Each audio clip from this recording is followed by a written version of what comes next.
They called me useless, not behind my back, not in whispers. Directly to my face in front of everyone who mattered. My supervisor, Rebecca Morrison, stood in the middle of our open-plan office at Henderson and Associates, her perfectly manicured finger pointing at me like I was something that had crawled out from under a filing cabinet. "You're absolutely useless, Daniel. I don't know why we even hired you." The words hung in the air like poison. 23 pairs of eyes turned toward me. Some looked away quickly. Others stared, hungry for drama. A few smirked. I felt my face burning, my hands trembling as I gripped the edge of my desk. This wasn't constructive criticism. This wasn't feedback. This was public execution. I was 26 years old, fresh out of university with a degree in marketing that suddenly felt worthless. I had believed that hard work, dedication, and passion would be enough. I had believed that showing up early, staying late, and giving everything I had would prove my worth. I was wrong. So devastatingly wrong. Because in that moment, standing in that suffocating silence, I realized something that would haunt me for months. I had been working myself to exhaustion for people who saw me as nothing more than a mistake, an inconvenience, a problem to be eliminated. The worst part wasn't even Rebecca's words. It was the silence that followed. Not a single person defended me. Not one colleague stood up and said, "That's too far," or "That's not fair." They just watched. Some typed faster on their keyboards, pretending to be deeply absorbed in their work. Others adjusted their glasses, suddenly fascinated by their computer screens. The silence was louder than any insult could ever be. It screamed a truth I hadn't wanted to face. I was completely alone. My crime? I had suggested a different approach to a client presentation. I had dared to think outside the framework Rebecca had created. I had believed foolishly that innovation and fresh perspectives were valued. Instead, my suggestion was met with condescension, rolled eyes, and that final, crushing verdict: useless. As if my entire existence, my education, my dreams, my late nights and early mornings, all of it could be reduced to a single damning word: useless. I gathered my things that evening in a daze. My hands moved mechanically, placing pens in my bag, closing notebooks, shutting down my computer. I felt like I was underwater, everything muffled and distant. The elevator ride down felt eternal. Each floor that passed was another layer of humiliation settling into my bones. By the time I reached the lobby, I wasn't just defeated, I was shattered. The revolving doors spat me out onto the busy London street, where hundreds of successful people rushed past me. Briefcases in hand, phones pressed to ears, all of them seemingly knowing exactly where they belonged. And I stood there, frozen, completely lost. That night, I sat alone in my cramped studio apartment in Bethnal Green, staring at the ceiling as the sounds of the city filtered through my thin walls.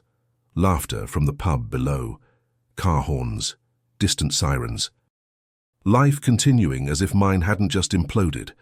I replayed the moment over and over, each repetition sharpening the blade.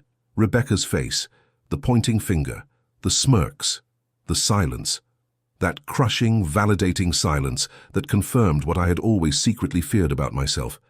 Maybe I really was useless. Maybe I had been fooling myself all along. Maybe everyone could see something fundamentally broken in me that I had spent years trying to hide. I thought about calling my parents, but shame stopped me. They had sacrificed so much to put me through university. My father had worked double shifts at the factory. My mother had taken extra cleaning jobs.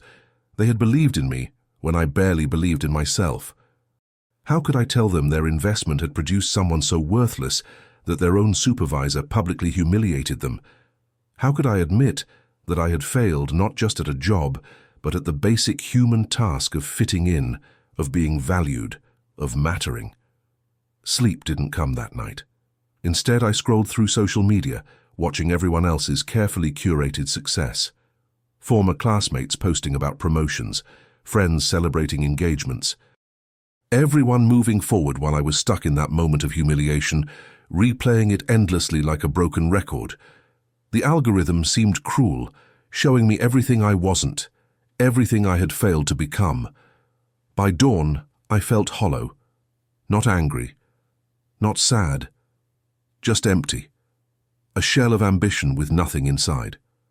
The next morning, I called in sick, and the morning after that. By the third day, HR sent an email requesting a meeting. I knew what it meant. They were going to fire me. Part of me felt relief.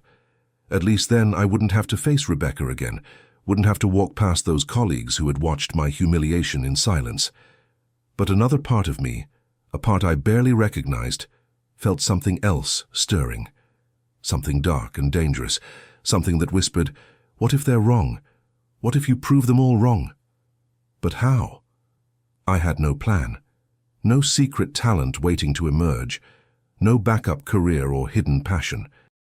I was just Daniel Reeves, a 26-year-old failure living in a studio apartment that smelled like damp and desperation, with a marketing degree that hadn't marketed me into anything except misery. The word useless had burrowed into my brain like a parasite, repeating itself with every heartbeat. Useless. Useless. Useless. Maybe Rebecca was right.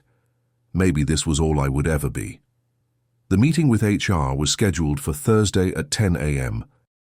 I arrived 15 minutes early, my shirt wrinkled despite my best efforts to iron it, my hands clammy with nervous sweat. The HR representative, a woman named Claire Thompson with kind eyes that couldn't mask the corporate script she was about to deliver, sat across from me in a sterile conference room that smelled of stale coffee and disappointment. She slid a folder across the table. "Daniel, we need to discuss your performance," she began, her voice professionally neutral. My stomach dropped. This was it, the final nail in the coffin of my career. "Rebecca has expressed concerns about your ability to integrate with the team and meet the expectations of your role." I wanted to defend myself. I wanted to explain that I had been trying, that I had given everything I had, that Rebecca's version of integration meant silent agreement with everything she said, never questioning, never suggesting alternatives. But the words died in my throat. What was the point? The decision had already been made. I was the problem. 23 silent witnesses had confirmed it. Claire continued, outlining a performance improvement plan that felt less like a lifeline and more like a drawn-out execution. 30 days to prove I wasn't useless. 30 days under Rebecca's microscopic scrutiny, waiting for me to fail so she could feel justified in destroying what little remained of my confidence. I left that meeting feeling smaller than I had ever felt in my life. The walk back to my desk was a gauntlet of averted eyes and hushed conversations that stopped the moment I came within earshot. I could feel their judgment pressing against my skin like a physical weight. Emma from accounting, who I had helped with a project just weeks earlier, suddenly became very interested in her computer screen as I passed. Marcus from sales, who had laughed at my jokes during lunch breaks, now adjusted his tie and turned away. I had become invisible and hypervisible simultaneously, a ghost that everyone could see but pretended not to. The performance improvement plan was designed to break me. Rebecca assigned me impossible tasks with unrealistic deadlines, then criticized the results in front of the entire team during our daily stand-up meetings. "This is inadequate, Daniel." "Did you even try?" she would say, her voice dripping with disappointment that felt performative, designed to humiliate rather than improve. She would hover over my desk, watching me work, sighing loudly whenever I made a decision she disagreed with. She would CC upper management on emails pointing out minor mistakes, while conveniently ignoring the successes. Every day became a new exercise in public degradation. I started arriving at the office with my heart pounding, dreading the moment I would have to walk through those doors. My hands would shake as I swiped my ID card. I developed a nervous habit of checking my phone obsessively, not because I expected messages, but because it gave me something to focus on, besides the crushing anxiety that had taken permanent residence in my chest. I stopped eating lunch in the break room, choosing instead to sit alone in my car, staring at nothing, trying to build enough courage to walk back inside for the afternoon shift of humiliation. The breaking point came 3 weeks into the performance improvement plan.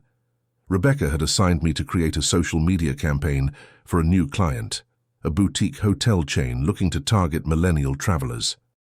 I worked on it for days, researching trends, analyzing competitor strategies, crafting messaging that felt fresh and authentic. I stayed up until 3 a.m. perfecting the presentation slides, double-checking every statistic, rehearsing my pitch. For the first time in weeks, I felt a spark of something resembling hope. Maybe this would be the thing that proved I wasn't useless. Maybe this would be my redemption. The presentation was scheduled for Friday afternoon. The client would be attending via video conference, along with our senior management team.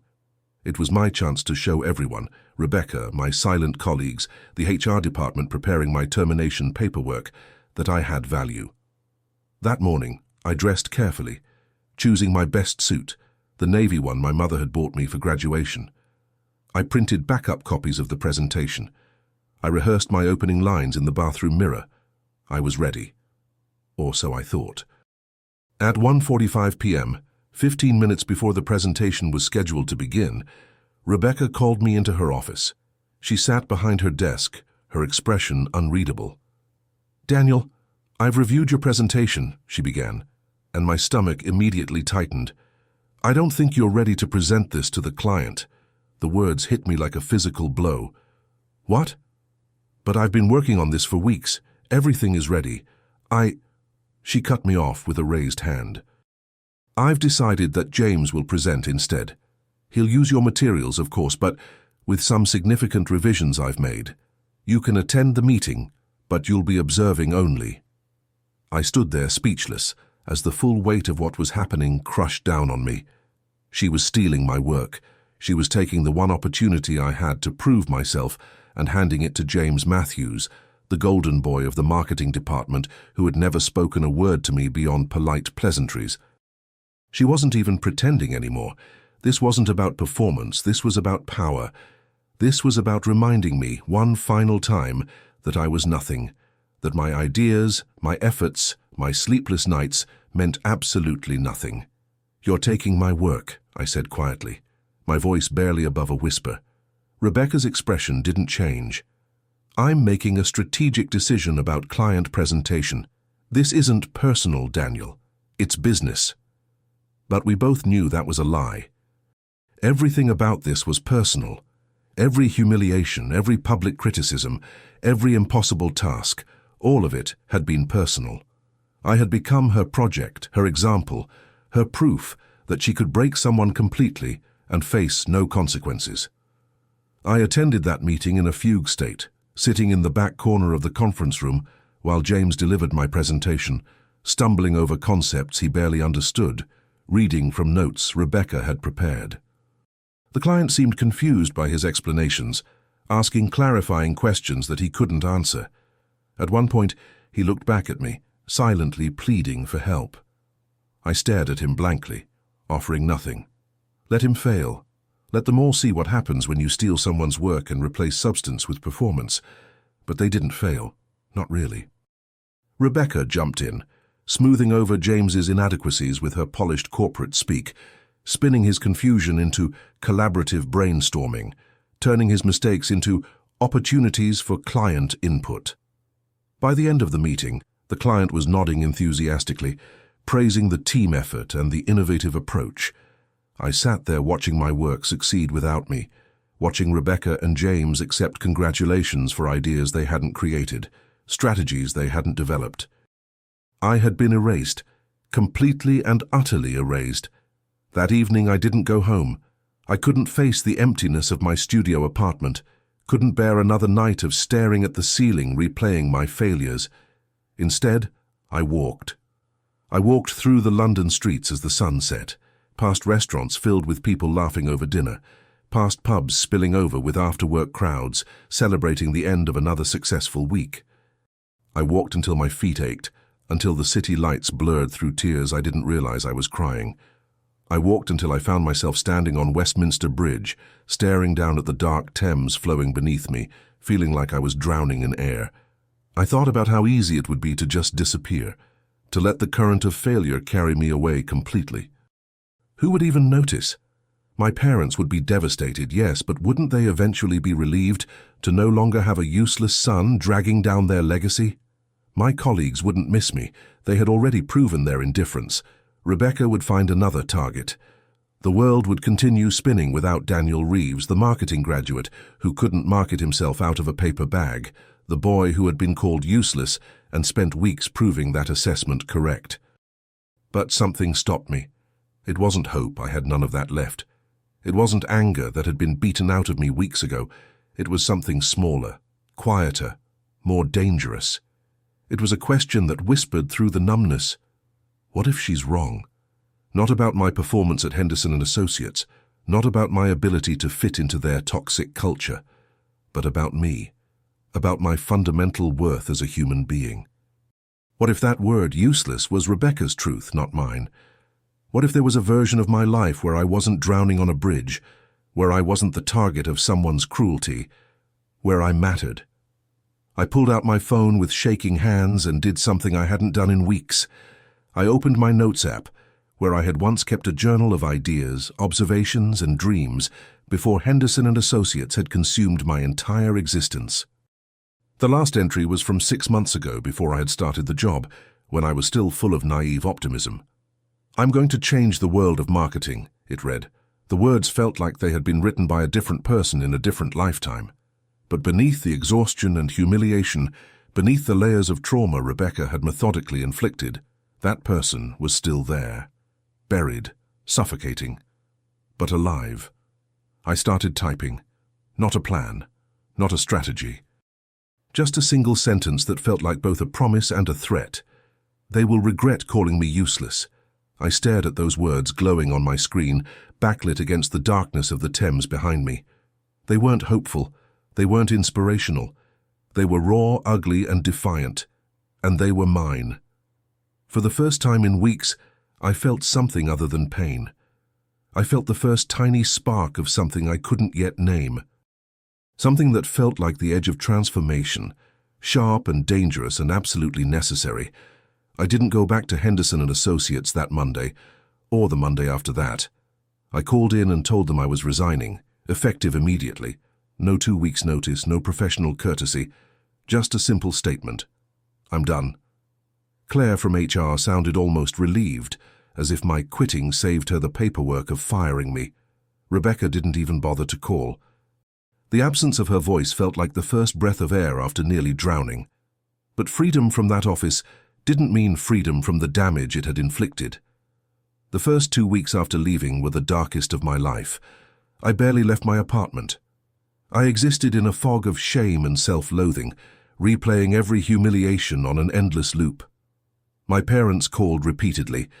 I let their calls go to voicemail, unable to face their disappointment. My university friends reached out with job opportunities and encouragement. I ignored them all. The word useless had metastasized, spreading through every corner of my consciousness until it became the only truth I could see. Depression wrapped around me like chains, heavy and suffocating. But that sentence I had typed on Westminster Bridge, "They will regret calling me useless," kept appearing in my phone notifications, a daily reminder that flashed across my screen every morning at 7 a.m. I had set it as an alarm without really thinking about it, and now it haunted me like a promise I didn't know how to keep. On day 15 of my self-imposed isolation, staring at those words for the 15th time, something shifted. Not hope, not yet, but something closer to defiance. A quiet voice that whispered, "What if I could prove them wrong? Not to them, not for them, but for myself." I forced myself out of bed. I showered for the first time in 3 days. I made coffee. And then I did something I hadn't done since university. I opened my laptop with purpose, not to job hunt, not to send apologetic emails to former colleagues, but to learn, to build, to become someone Rebecca Morrison couldn't touch. I started researching digital marketing trends, diving deep into social media strategies that companies were using to reach audiences in authentic, innovative ways.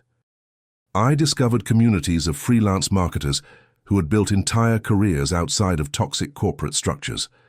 I found stories of people who had been fired, rejected, humiliated, and had turned that pain into fuel.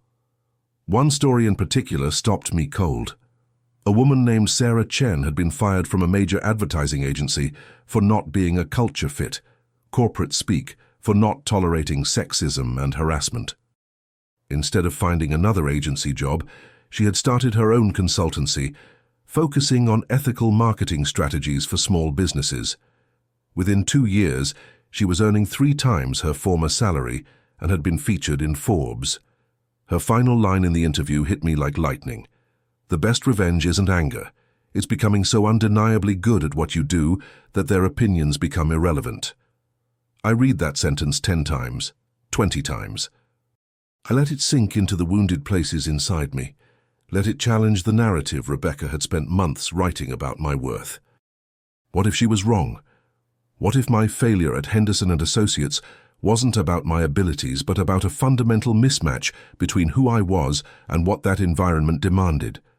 What if the skills they had dismissed, my creativity, my willingness to question, my different perspective, were actually valuable elsewhere?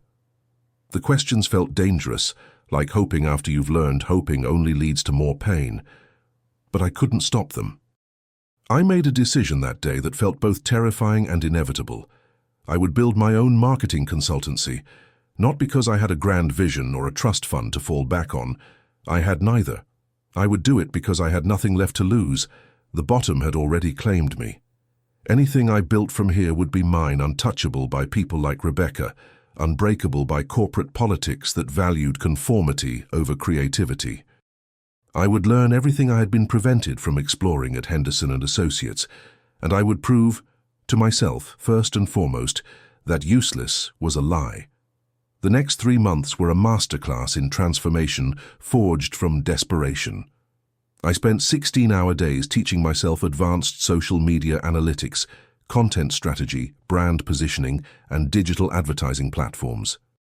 I took every free course I could find, watched hundreds of hours of tutorials, joined online communities where marketers shared strategies and supported each other's growth. I had no income, so I survived on savings and ramen noodles, watching my bank account dwindle with each passing week. The pressure was crushing, but it was different from the pressure at Henderson & Associates. This pressure came from me, for me. It felt like building instead of breaking. I needed clients, but I had no portfolio, no reputation, no network beyond the colleagues who had watched my humiliation in silence. So I did something that terrified me. I offered my services for free. I reached out to small businesses in my neighborhood, the independent coffee shop on the corner, the vintage bookstore struggling to attract younger customers, the family-owned restaurant trying to compete with chain establishments. I told them I was building a portfolio and would create complete marketing strategies for them at no cost. Most ignored me. Several said no, but 3 said yes. Those first 3 clients became my obsession. I treated their small businesses like Fortune 500 companies, analyzing their competitors, identifying their unique value propositions, crafting social media campaigns that felt authentic to their brands. The coffee shop needed to showcase their sustainable sourcing practices to environmentally conscious millennials. The bookstore needed to build a community around rare finds and literary events. The restaurant needed to highlight their grandmother's recipes and family heritage. I worked until my eyes burned, until my back ached from hunching over my laptop, until I could recite their brand messages in my sleep. The results started appearing within weeks. The coffee shop's Instagram following grew from 300 to 3,000 in a month. The bookstore hosted their first author event and sold out their venue. The restaurant's lunchtime traffic doubled. These weren't massive, industry-shaking victories. They were small wins that felt monumental because they were mine.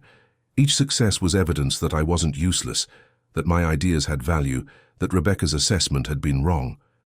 I documented everything, creating case studies that showed clear metrics: engagement rates, follower growth, revenue increases, customer testimonials. Word spread in that strange, organic way that happens in tight-knit communities. The bookstore owner mentioned me to another shop owner. The restaurant owner's cousin needed marketing help for his startup. Within 2 months of launching my consultancy, which I had named Reeves Creative Strategy, in a small act of reclaiming my own name, I had 7 paying clients. The money was modest, barely enough to cover rent and food, but it was mine. Earned through work I was proud of, Work that helped real people build something meaningful, but something unexpected was happening alongside the professional growth. The more I worked, the more I documented my strategies and shared them online, the more I started receiving messages from other people. People who had been bullied at work, people who had been called useless, stupid, inadequate, people who had left toxic environments and were trying to rebuild their careers and their sense of self. They saw in my story, which I had started sharing cautiously on LinkedIn and Twitter, a reflection of their own pain, and they wanted to know how I had moved forward. I started writing more openly about my experience at Henderson and Associates. Not with names or identifying details, I didn't need revenge, I needed healing, but about the emotional journey from humiliation to transformation. I wrote about the nights on Westminster Bridge contemplating disappearance. I wrote about the crushing weight of depression and the slow, painful process of rebuilding confidence. I wrote about the practical steps I had taken, the courses, the free work, the relentless focus on becoming undeniably skilled. The responses were overwhelming. Hundreds of people shared their own stories, their own Rebecca Morrisons, their own moments of breaking and rebuilding. 6 months after leaving Henderson and Associates, something remarkable happened. A mid-sized tech company in Manchester reached out. They had seen my work with small businesses, had read my posts about ethical, human-centered marketing strategies, and wanted to hire me as a consultant for a product launch. The contract was worth more than I had earned in 4 months at my old job. I sat at my laptop staring at the offer email, my hands shaking, tears streaming down my face. Not because of the money, though it meant financial stability, but because someone had looked at my work and said, "This has value. You have value." The Manchester contract was a turning point that led to others. An e-commerce brand in Bristol, a non-profit in Edinburgh, a fashion startup in London, ironically just 3 miles from Henderson and Associates' office. Each client was a piece of evidence against Rebecca's verdict. Each successful campaign was proof that I wasn't the problem. The environment had been. I was thriving, not despite my differences, but because of them. The creativity they had stifled, the questions they had punished, the alternative perspectives they had dismissed. These were the things making me valuable to clients who wanted innovation instead of conformity. By month 8, I had 15 clients and a waiting list. I hired my first contractor, a talented designer named Priya, who had also left a toxic agency and was rebuilding her career. Together, we created campaigns that won industry recognition. My LinkedIn following grew to over 10,000. Marketing publications started reaching out for interviews about my approach to ethical branding and community-focused strategies. I was being invited to speak at small conferences and workshops. The transformation felt surreal, like I had stumbled through a door into a parallel version of my life where I was the person I had always hoped I could become. But the real turning point, the moment I knew I had truly left Rebecca's shadow, came on a rainy Tuesday morning exactly 1 year after I had resigned. I was working from a coffee shop in Shoreditch, reviewing analytics for a client campaign, when someone sat down at the table next to mine. I glanced up casually and felt my stomach drop. It was James Matthews, the man who had presented my work. The golden boy who had stumbled through my ideas while I sat in the back corner of that conference room, erased and invisible. He was staring at his laptop screen with an expression I recognized intimately: defeat, exhaustion, barely suppressed panic. He looked up, and our eyes met. Recognition flickered across his face, followed immediately by embarrassment. "Daniel," he said quietly, "I didn't expect to see you here." I could have been cold, could have ignored him or walked away. But curiosity won. "James, how are things at Henderson?" His expression darkened. "I'm not there anymore." "Rebecca." He stopped, struggling to find words. "She turned on me after you left. Started using the same tactics. Public criticism. Impossible standards. I lasted 6 months before I had to get out for my own sanity." He looked down at his hands. "I'm sorry. For what happened.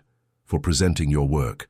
For not saying anything when she—" I let the silence sit for a moment, feeling the weight of his apology, measuring it against the pain it was meant to address. "What are you doing now?" I asked. He laughed bitterly. "Trying to figure that out, sending out resumes, getting rejected, realizing that I don't actually have any original ideas. I've just been good at presenting other people's work." The honesty was startling, and in that moment I made another decision that surprised me. "Send me your portfolio." Reeves Creative Strategy is hiring. If you're willing to actually do the work, to learn, to be part of building something ethical, there might be a place for you. His eyes widened. "After everything? Why would you—" I thought about Sarah Chen's words, becoming so undeniably good that their opinions become irrelevant. I thought about the messages from people rebuilding their careers after trauma. I thought about the person I had been on Westminster Bridge, drowning in Rebecca's verdict, and the person I had become, not through revenge, but through refusing to let her define me. "Because I'm not Rebecca," I said simply, "and because everyone deserves a chance to be more than their worst moment." 18 months after leaving Henderson & Associates, Reeves Creative Strategy had grown beyond anything I could have imagined during those dark weeks in my studio apartment. The consultancy now employed 6 full-time team members, all people who had experienced their own versions of workplace trauma and were hungry to build something different. We had moved into a bright, open office space in Shoreditch, the walls covered with client success stories and team photos that captured genuine smiles, not corporate fakeness. Revenue had hit $680,000 annually, and we were on track to break 7 figures the following year. But the numbers, impressive as they were, weren't what made me feel like I had truly transformed. It was the quality of the work and the impact it created. We had developed a reputation for ethical marketing strategies that prioritized authenticity over manipulation, community building over exploitation. Clients came to us not because we were the cheapest or the flashiest, but because they wanted marketing that aligned with their values. We turned down projects that felt morally compromising, even when they offered substantial fees. That freedom, to choose work that mattered, to build something that reflected who I actually was, felt like breathing after years of suffocation. The Manchester tech company that had given me my first major contract became a case study in how trust-based marketing outperformed traditional advertising. Their product launch, built around transparent communication about both capabilities and limitations, generated 340% more qualified leads than their previous campaign and achieved a 68% conversion rate, unheard of in their industry. They credited our strategy with not just driving sales, but building a community of loyal users who became organic brand ambassadors. The campaign won 2 industry awards. Each time someone praised the work, I thought about Rebecca's pointing finger and felt nothing. Not vindication, not anger, just quiet certainty that she had been wrong. The non-profit in Edinburgh wanted to raise awareness about youth homelessness without using exploitative poverty imagery. We developed a campaign called Invisible Stories that featured audio narratives from young people who had experienced homelessness, paired with everyday photos of city locations where they had slept, eaten from bins, or hidden from view. The campaign went viral, reaching 3 million people across social media platforms, generating $180,000 in donations and sparking policy discussions in the Scottish Parliament. The executive director told me, through tears, that our work had changed how the public understood their mission. That moment meant more than any corporate promotion ever could have, but perhaps the most personally meaningful project came from an unexpected source. A major London business school reached out, asking me to develop and teach a course on ethical marketing and building resilient careers in toxic industries. They had noticed my LinkedIn content about workplace trauma and professional transformation, and they wanted their MBA students to learn not just marketing tactics, but how to maintain integrity and mental health in demanding corporate environments. Me, the person who had been called useless, who had been too broken to leave bed for weeks, teaching future business leaders at one of the UK's top institutions. The first day of that course, standing in front of 40 ambitious students in a lecture hall that smelled of coffee and new textbooks, I felt the full weight of how far I had travelled from Westminster Bridge. I started the class not with marketing theory, but with my story. I told them about Rebecca, about the public humiliation, about the performance improvement plan designed to break me, about the night I stood over the Thames contemplating whether the world would be better without Daniel Reeves in it. The room was silent, the kind of silence that feels like collective held breath. "You're going to encounter people like Rebecca," I told them, "people who mistake cruelty for leadership, who confuse intimidation with management, and you're going to question yourselves when it happens. You'll wonder if they're right about you, if you really are useless, inadequate, not good enough." I paused, making eye contact with students who looked both uncomfortable and riveted. "I'm here to tell you that your worth is not determined by someone else's inability to see it. Your value doesn't decrease based on someone's inability to recognize it. The question isn't whether you're good enough.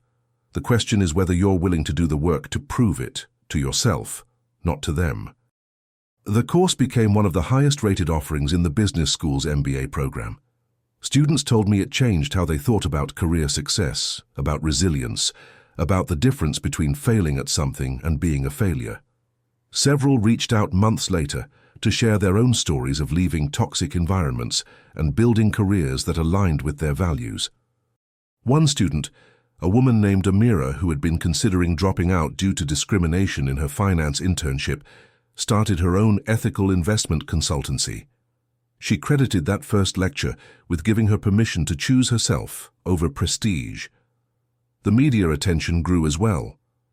Marketing publications that had never heard of Henderson & Associates' junior marketing assistant, Daniel Reeves, were now interviewing the founder of Reeves Creative Strategy about the future of ethical branding. I was invited to speak at a TEDx event in Birmingham about transforming workplace trauma into professional purpose. The talk, titled "The Gift of Being Called Useless," was viewed over 800,000 times in the first 3 months. Comments poured in from people around the world, sharing their own stories of humiliation and transformation. I had become accidentally, unexpectedly, reluctantly famous, not for marketing tactics, but for surviving and thriving after being broken. But the moment that truly proved how completely my life had transformed came on an ordinary Wednesday afternoon during my second year running the consultancy. I was reviewing proposals with my team when our office manager, Sophie, knocked on the conference room door with an unusual expression, somewhere between amusement and disbelief. "Daniel, you have a visitor. She says she's from Henderson & Associates and needs to speak with you urgently." My stomach tightened reflexively, muscle memory from trauma still embedded in my nervous system. The team members who knew my history exchanged glances. "Do you want us to stay?" Priya asked protectively. I shook my head. "It's fine, I'll handle it." But my hands were trembling slightly as I walked to the reception area. Standing there, looking smaller than I remembered in a designer suit that suddenly seemed like armor, was Rebecca Morrison. She looked older, tired, with lines around her mouth that spoke of constant tension. For a moment we just stared at each other, the person who had broken me and the person I had become despite her best efforts to ensure I stayed broken. "Daniel?" she began, and I noticed her voice lacked the condescending edge I remembered.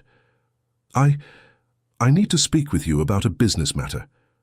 I led her to a small meeting room, my heart pounding but my voice steady. "What can I do for you, Rebecca?" She sat down heavily, clearly uncomfortable. "Henderson & Associates is struggling. We've lost 3 major clients in the past 6 months. Our marketing strategies aren't connecting with audiences anymore. Everything feels dated, inauthentic. The senior partners are considering hiring an outside consultancy to overhaul our approach." She paused, and I saw something I never expected to see in Rebecca Morrison's eyes: desperation. "You've built an incredible reputation. Your ethical marketing approach is exactly what we need.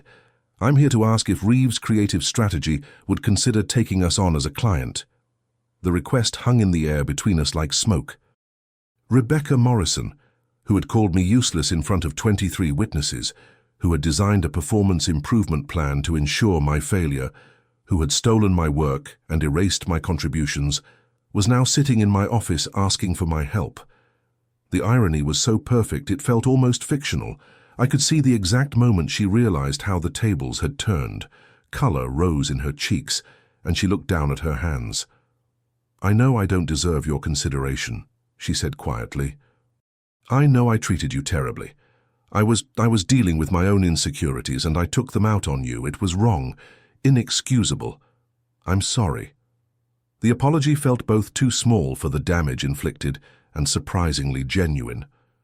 I sat back in my chair, studying the woman who had once had complete power over my sense of self-worth and now had none.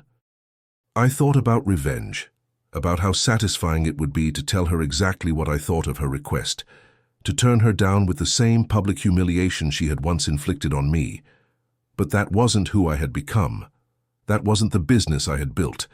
"I'm going to decline your request," I said finally, and watched relief and disappointment war across her face. "Not because I haven't forgiven you, I have mostly for my own peace, but because I don't work with organizations that have toxic cultures, and from what I've heard, Henderson and Associates hasn't changed." Rebecca nodded slowly, accepting the verdict. "Fair enough. I understand." She stood to leave, then paused at the door. "For what it's worth, Daniel, I was wrong about you, completely devastatingly wrong. You weren't the problem, I was." She left without waiting for a response, and I sat alone in that meeting room for several minutes, processing what had just happened. The vindication I had once craved when I typed, "They will regret calling me useless" on Westminster Bridge had arrived, and it felt nothing like I had imagined. It didn't feel triumphant or satisfying.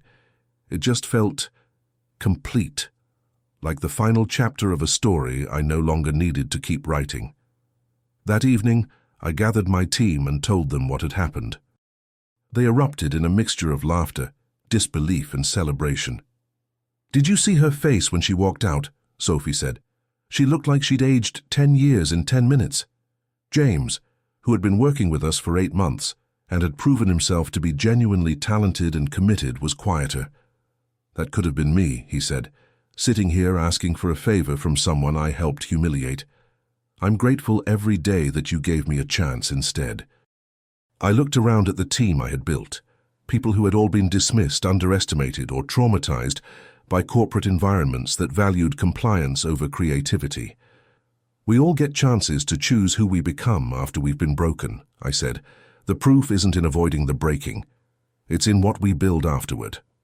2 years after that encounter with Rebecca, Reeves' creative strategy had grown to 20 employees and $1.8 million in annual revenue.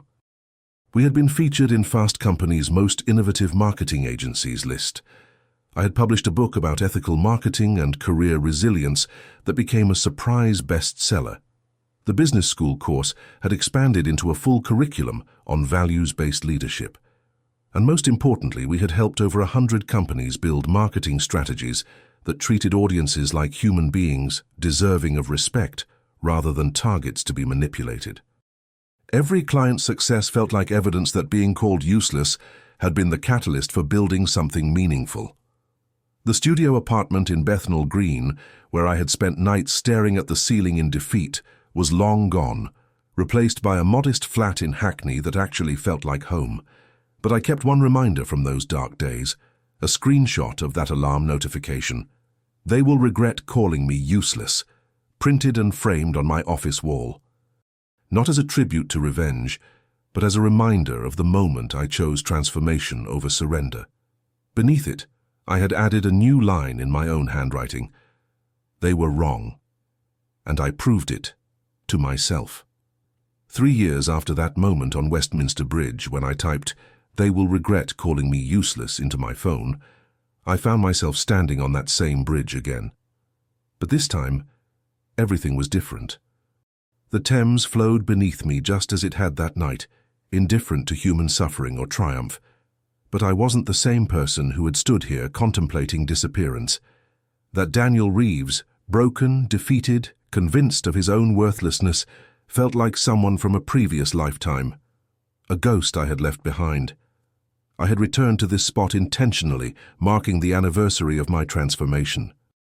It had become a private ritual, a way of remembering where I had been so I never took for granted where I was. The city lights reflected off the water, creating patterns that shifted and changed with each ripple. Chaos, that somehow formed beauty. That's what trauma and transformation looked like, I realized. Not a straight line from pain to triumph, but a messy, unpredictable journey where darkness and light existed simultaneously until gradually, slowly, the light began to win. The business had grown beyond my wildest dreams, but that wasn't what made me proud. What mattered was the how and the why.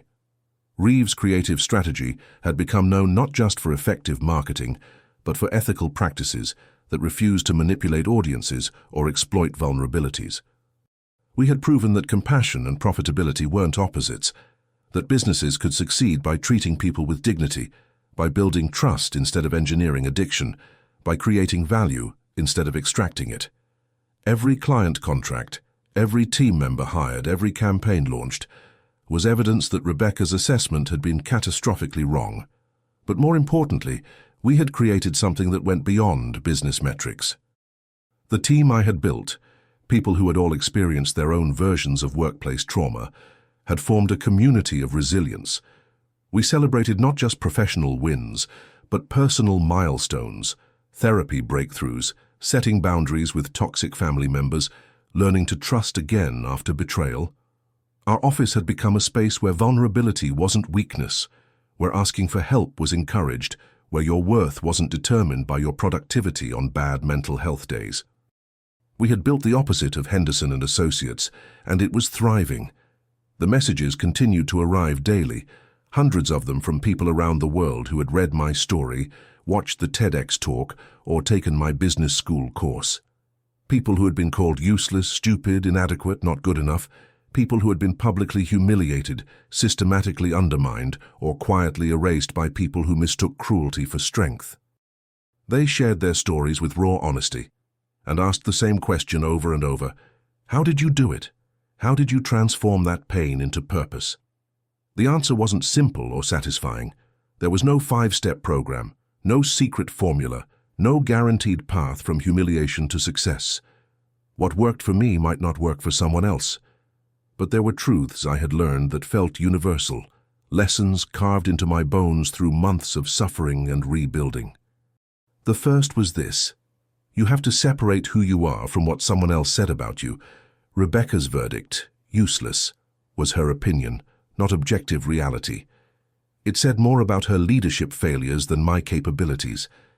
But I couldn't see that truth until I created distance from her voice, until I built evidence that contradicted her assessment. The second lesson was harder. Transformation requires action, not just insight. Understanding that Rebecca was wrong didn't change my circumstances. Feeling angry about injustice didn't create opportunity. What changed everything was the decision to learn, to build, to create value, even when I had no evidence I was capable of it. Those 16-hour days teaching myself advanced marketing strategies, those free projects for small businesses, those moments of pushing through doubt and exhaustion, that was where transformation happened. Not in sudden revelation, but in daily, unglamorous work that slowly accumulated into proof. The third lesson was perhaps most important. You don't have to forgive to move forward, but you can't carry the weight of revenge and build something simultaneously. For months I fantasized about Rebecca seeing my success and feeling devastated by her mistake.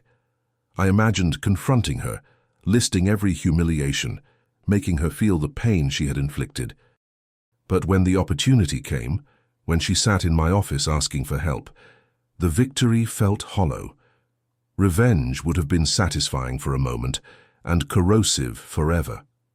Choosing to decline her business ethically, to maintain my boundaries without cruelty, to simply continue building something good that felt like freedom.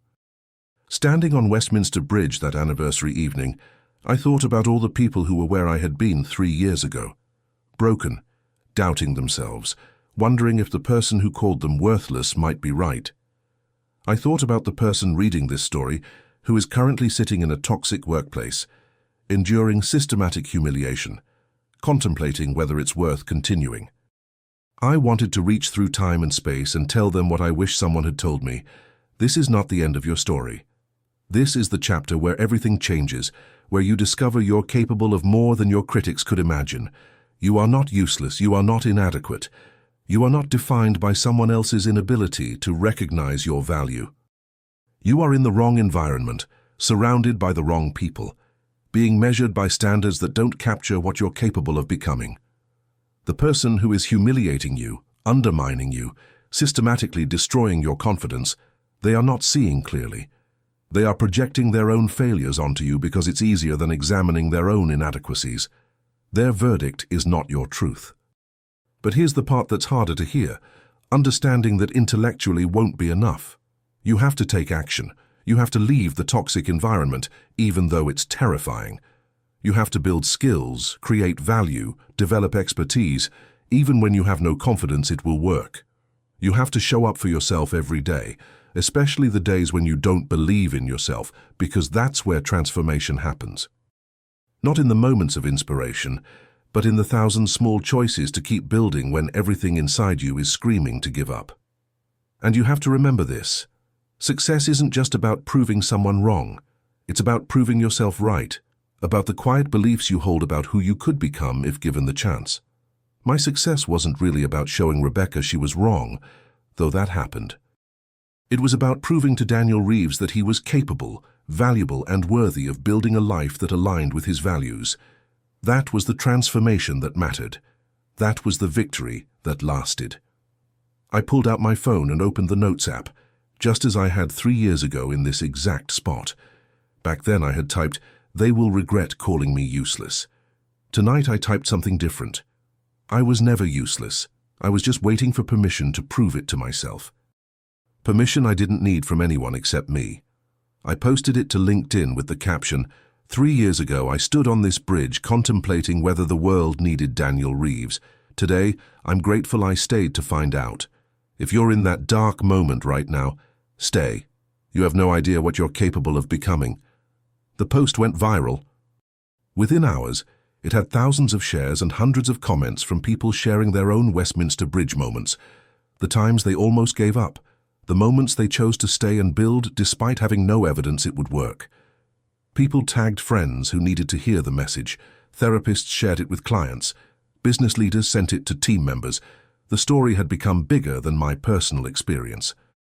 It had become permission for others to believe they could transform their pain into purpose. But the comment that meant the most came from someone unexpected. Emma from Henderson and Associates Accounting, who had looked away when Rebecca humiliated me. "Daniel, I've thought about that day almost every week since you left. I was a coward. I should have said something, done something. I let you suffer alone because I was afraid of becoming the next target. I'm so sorry. And I'm so grateful you survived to build something beautiful. You've inspired me to finally leave that toxic place. Thank you for showing us what's possible." Her words were a reminder that staying silent in the face of injustice has consequences, but also that people can grow, learn, and choose differently. As I walked away from Westminster Bridge that evening, the city lights twinkling around me like possibilities made visible, I felt complete. Not healed.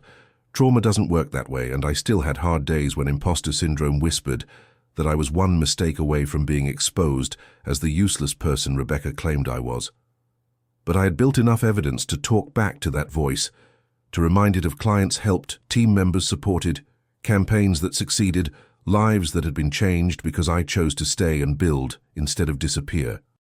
The question I want to leave you with isn't whether you've been called useless, inadequate, or not good enough. If you're reading this story, you probably have been. The question is, what are you going to do with that verdict? Are you going to accept it as truth? Let it define the boundaries of what you believe you're capable of? Or are you going to use it as fuel, as evidence that you're being measured by the wrong standards, as permission to build something that proves to yourself first and foremost that you are so much more than they could see? Your transformation story is waiting to be written.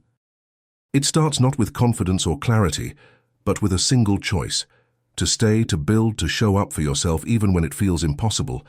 That choice might not lead to a multi-million-pound business or viral TEDx talks. It might just lead to peace, to work that matters, to relationships with people who see your value. And honestly, that's more than enough. That's everything. So here's my challenge to you.